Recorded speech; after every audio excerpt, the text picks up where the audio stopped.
Hello everybody, welcome back to the Antis Football YouTube channel, and today we'll be doing a tier list for football pundits. I've been seeing around YouTube a lot of people doing tier lists for different subjects, and I thought I'd do one for football, and I thought I'd start out by doing one for football pundits. So I think everybody knows the ranking system for these tier lists. S is the highest, it's sort of like an A star really. Then you got A down to F, and obviously F is the worst. So and also by pundits, what I mean is not just TV pundits on BT and Sky and BBC. I also mean like internet pundits and journalists who are more active on the internet as well. So our first nominee for this list will be Palmerston, because I just want to get him out of the way. He's absolutely terrible, probably the worst pundit I've ever seen really. Some of the things he says are absolutely laughable. You wouldn't imagine he was a former player just from the stuff he says. Like, he has a fascination with English players and English managers, which I don't really understand. Like, I remember one time when Hull, they appointed Marco Silva.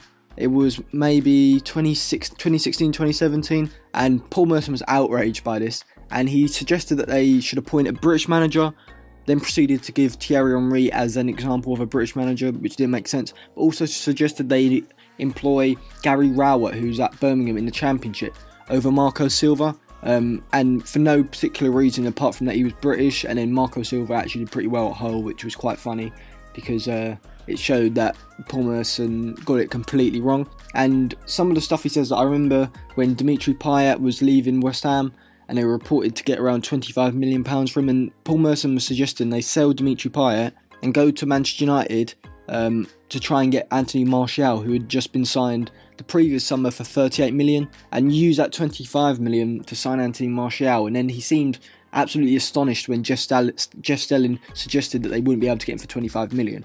It's like he's never even been in the game at all. He wasn't a very good manager at all. He was probably a terrible manager. I can't remember who he managed, but I think he only lasted maybe a few months, if that. So he's going to be solid at the bottom. He's in that F tier. The next up, we'll go with a big name, Gary Neville.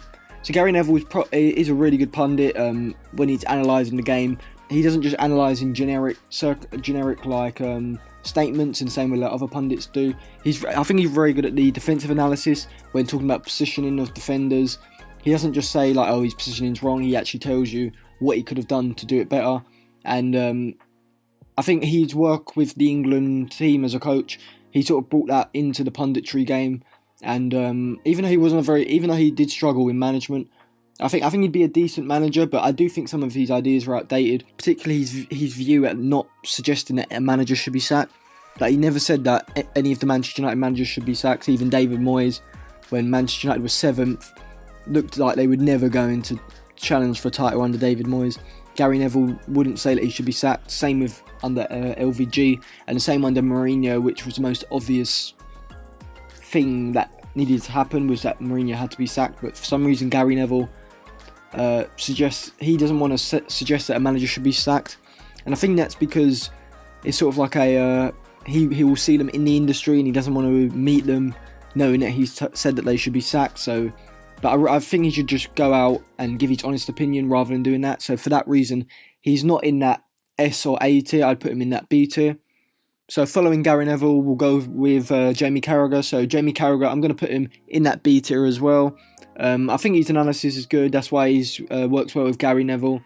He offers a different opinion as well. Like, most pundits would sort of go along with the main pundit, who was Gary Neville, when Jamie Carragher came in. He could have easily gone along with most of his ideas and sort of agreed with him. If you look at like BT and BBC, that's most of what the pundits do. They sort of just hear a generic comment and they sort of flirt around it and give the same sort of opinion in their own words. But Jamie Carragher does have his own voice. He does have his own opinion, and I think he analyses the game pretty well. Like, especially when I think Gary Neville and Carragher, when they're analysing centre backs and full backs, are very good at that.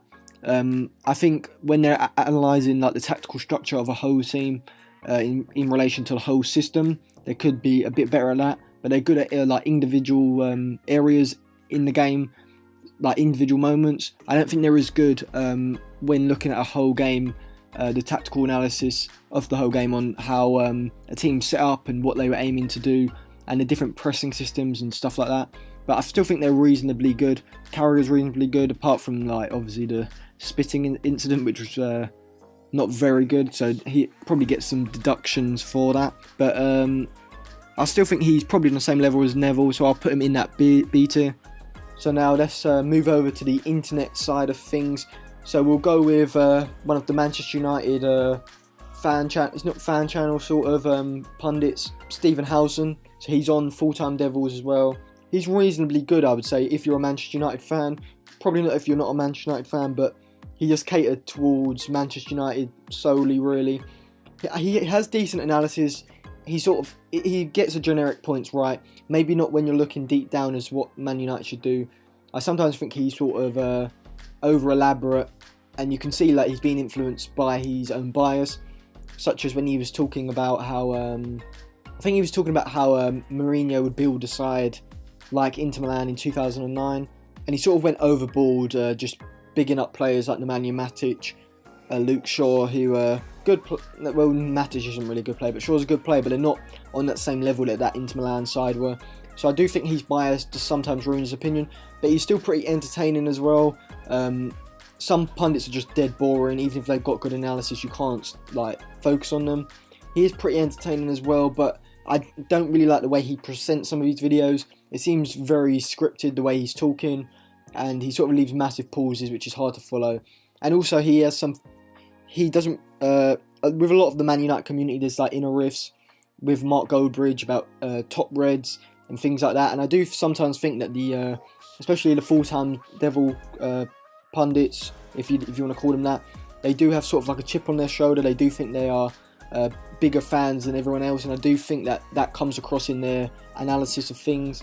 They do like to name drop academy players a lot, and I think they just do this to show that they go to these games. But I do think if they wanted, they can talk about the academy players, but I think they should go into a further detail rather than just name dropping them and just leaving them in there to show that they watch the under 23s. But I still think he's a good pundit to watch, particularly if you're a Manchester United fan.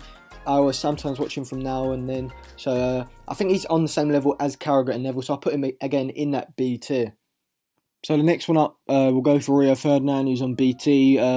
He's not as bad as Palmerston, I would say, but he's still, he apparently applied to be director of football at Manchester United, which I can only hope and pray that doesn't happen, because that would be that would probably be one of the worst decisions ever at the club, bearing in mind that David Moyes was appointed there. I think Ferdinand as director of football would top that. Ferdinand was talking about Ashley Williams going to Manchester United a few seasons ago, which is a bit, I don't know how to describe it really, because Ashley Williams, he was a good player, but he was never at that Champions League, Europa League level really. He was sort of just he was barely good enough for Everton. So the fact that Ferdinand was putting him, he was wanting him to go to Manchester United is very concerning if you have a director of football that wants to sign a player. And he was 29 as well, which some of the pundits just don't understand the relevance of age. They will sign a 29-year-old for the same price they will sign a 24-year-old, and you can see the cliffs coming, and in a few years you're going to have to replace them. So I think the one thing that Ferdinand does have for him is entertaining in the way he speaks about things. He can get the generic points right.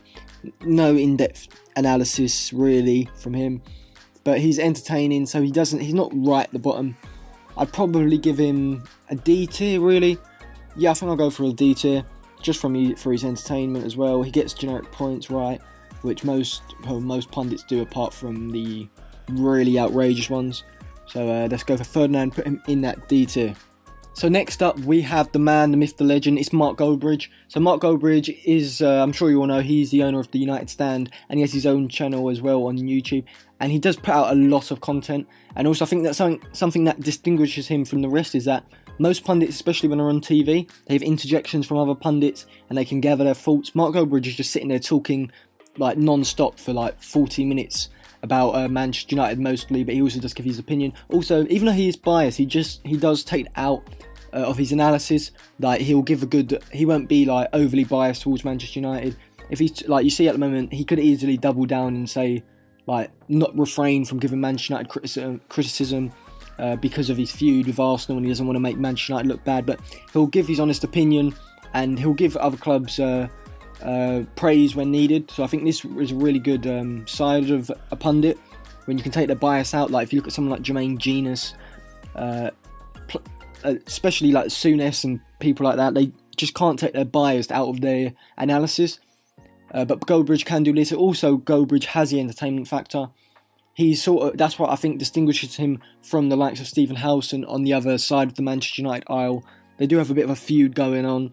I'm not actually 100% sure what that's about, but Goldbridge, he is more entertaining than the others. He can talk on his own for 40 minutes about a subject, and I think that's a good quality to have as a pundit, and that does give him major points, because ultimately, if you're watching a pundit, you're watching for their analysis as well, but if they're not entertaining, it's hard to watch. So I think Goldbridge is probably the most entertaining pundit, and for this reason, even though his analysis isn't as in-depth as some others on the internet, it's more in-depth than, say, the pundits on TV, but there are some internet pundits who are much better at going into the tactical analysis, individual player performance, but Goldbridge just get the main points right, and if you just want to sit there and be entertained, he is a great person for this, and that's why I am going to put Mark Goldbridge in the S tier. Next up, we have the king of the bad quotes. It's Michael Lowen. So he does have some terrible quotes from as a commentator and as a pundit. One that comes to mind is when he said that, do they deserve a win? No, Liverpool do. That's why a draw was a fair result, which he just contradicting himself in his own statement. He has minor analysis, barely gets anything right. So I don't think we need to go into a lot of detail for Michael Lowen. Everyone knows. Do I put him in the F? I think I have to put him in the F tier. Also, he brings that sort of weird awkwardness as well. Like, he has no charisma at all, which is even worse and makes it even harder to watch. So he's going in that F tier. Next up, we have Paul Pogba's #1 fan, Graham Souness. So Souness is on Sky almost all the time, every weekend, and he wasn't actually that bad at the start. I thought he gave reasonable analysis when talking about. He gives good insights to a player's faults and like what they should be thinking, what they should be doing, an individual player's performance. But when it comes to just analysing a game, he's absolutely terrible. He has some random vendetta against Paul Pogba because I think his hair colour or something. Like you could put, like, Paul Pogba could have a pretty good game. Manchester United say lose it in the last minute from like someone, Phil Jones scoring an own goal, and he'll somehow manage to bring it around to Paul Pogba, which is just baffling. And he also sort of has that biased Liverpool opinion, like you saw when Liverpool drew 0-0 with Manchester United. He was adamant it was a good result, even though everyone could see that Manchester United were basically playing with 10 men because Rashford was injured. David Jones, a presenter, asks him a question, and he sort of just loses his head completely. And you can sort of see it is coming from that Liverpool biased opinion, which does ruin the analysis. But he has no... I don't know how he was a manager. He said the other week that tactics don't matter, which is just baffling considering he was a former manager. Like, how can you say as a former manager that tactics don't matter? Like, what is your job as a manager? To run the tactics of a team. So that is just ridiculous. And for that, even though I'd probably put him above Palmerston and Michael Lowen, because he does have some charisma, he is entertaining a bit. So I'll put him in that E tier. So now we'll go to another internet pundit, Statman Dave. So Statman Dave, if you don't know, he's a Manchester United fan. He was on Squawka. He's now got his own channel, around 100,000 subscribers. He does give excellent tactical analysis on the game. If you like looking at them countdowns of, like, just say the top 5 players that Manchester United should sign in the centre-back position this summer, he does sort of them videos. He does pretty good analysis. I think he could vary the way he presents his analysis. I think sometimes it's a bit rigid, and he could go into more detail about certain aspects and also cover certain topics, but like the topics he does cover, he does pretty well, and he does watch a ton of football, so that's also a good aspect. Probably not as entertaining as Goldbridge in terms of you're just watching him for entertainment, but his analysis is up there with the best, so I'm going to put him in that S tier. Another pundit is Jamie Redknapp. So I like the way Redknapp presents himself. He always looks smart, and he does deliver his words in a very good way that you can take in easy, very clear. But some of the stuff, like every now and then he'll just get caught out with a stupid quote. Like I remember he said that Victor Moses was a good young English player, or something like it's nice to see young English players getting a chance, and Moses was a 26-year-old Nigerian. Like, how do you not know this? But I would say that Redknapp does portray himself pretty well. He's a bit better than like the Palmerstons and the Sounnesses in terms of his bias, And I think he does work well with Neville and Carragher. Like, if you're not looking for a pundit who's going to go in depth into the tactical side of the game and the player performance side, he's sort of a good bounce off pundit really to have.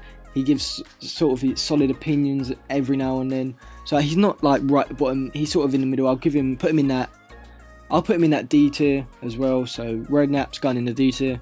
Another Sky pundit is Thierry Henry. So Thierry Henry, before he got the Monaco job, he worked with Neville and Carragher, I think, on Monday Night Football.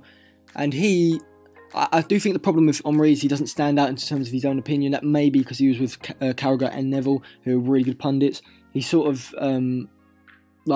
just gives the same opinion as them. He doesn't give his own sort of tactical thoughts, elaborate on stuff. But the places where I think he is good is especially when you're talking about Pep Guardiola or playing a system like Pep Guardiola's, because he played under Guardiola at Barcelona. He knows that system inside out. So they did a segment on Monday Night Football where they were discussing this, and Henry's analysis was really good. And Neville and Carragher didn't give that sort of analysis about the positioning of the central midfielders. He was talking about Iniesta and Xavi, how they stay in their position to receive the ball. I thought this was great analysis, but I do think Henry needs to sort of branch out. He could be more entertaining as well with the way he delivers certain...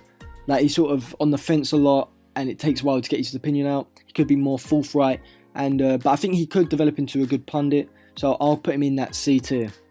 So, thinking of another one, let's say Jermaine Genius.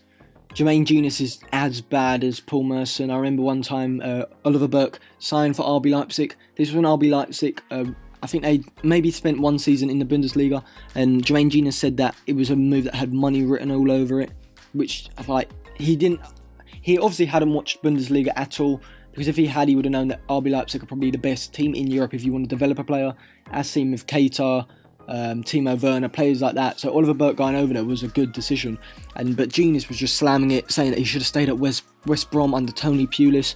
But Genius all over here, he's probably the most biased pundit of them all. He can't separate his opinion from his bias at all. You watch when he's doing the Tottenham commentary, it's like they're fucking the best team in the world, which is just ridiculous. Like the first half of the Ajax game when they were getting completely dominated, if you'd just listened to the game, you'd have thought it was like a 50-50 game in that first half, which completely wasn't. Obviously turned around in the second half, but Genius, I'm putting him in that F tier. I think he's as bad as Merson. So Genius joins Merson in the F tier. So last but not least, we'll go with True Geordie. So True Geordie, everyone probably knows him. He does the kickoff. He's got 2 million subscribers on YouTube. So he's a bit different from the other pundits. His sole purpose on YouTube isn't football punditry really. He sort of delves into it a bit, but he's a good. I think he's done a really good job with the kickoff, in the sense that he has him and Lawrence, and he has like three who really in-depth pundits from each side. Maybe the Rory guy from Chelsea, Statman Dave, Mark Goldbridge was on there, and he sort of lets them do the talking and interjects with his own point of view about certain stuff. And as much as you do like to have that in-depth tactical analysis when you listen to a pundit, you also want to have like a proper sort of fan opinion, just to gauge what everyone really thinks. And True Geordie does this a lot, so he's not up there with the likes of Mark Goldbridge and Statman Dave, like the real big heads of the football punditry game on the internet. So I will put True Geordie in the C tier. So that is the end of the tier ranking for football pundits. Put in the comments if you agree and disagree with certain pundits. Maybe the ones I didn't include, you can also put in the comments and say what tier you'd put them in. Also, if you want to see more of these types of videos, put that in the comments, and like and share the video to help grow the channel, and subscribe to the channel so you don't miss out on any of the content, and check out some of our other tactical analysis videos, such as the Champions League games that came earlier on in the week. Did a tactical analysis of them, so if you could check them out and subscribe to the channel, that would really help.